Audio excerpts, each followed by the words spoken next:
¿Qué tal, gente? ¿Cómo les va? Bueno, espero que muy bien. Este es un nuevo video cortito de Siciliano en su taller, para mostrarles, bueno, los amigos que están desde el primer momento del canal ya la conocen, pero los nuevos amigos que se vienen acercando no conocen esta agujereadora, esta reliquia que me supo regalar mi abuelo cuando tenía apenas 10 años. Mi abuelo materno tenía una herrería en la zona de Ramos Mejía. Y bueno, de todo lo que tenía, después de vender, le quedó esta máquina.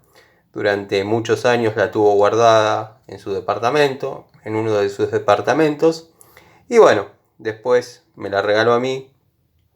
Yo la tuve, obviamente, muchos años guardada en el tallercito. Los amigos de la primera hora ya conocen la historia. Así que bueno, se las muestro nuevamente.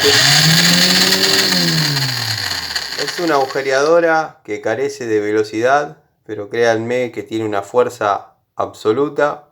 Tiene un mandril para 16 milímetros. Y la verdad que es una herramienta que trabaja muy bien. Muy linda máquina. Más que nada un recuerdo. Hoy quizás cumple a veces alguna función, pero más que nada para mantenerla activa. En el canal hay videos del engrasado de esta máquina, dado que bueno, cuando recuperamos todo lo que es la ponderosa, la encontré en el mismo lugar que la había dejado.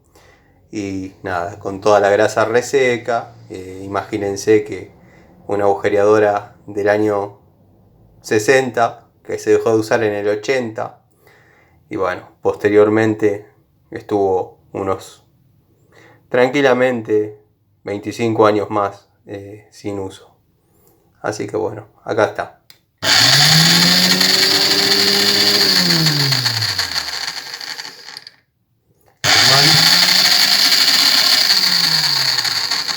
Les mando un saludo.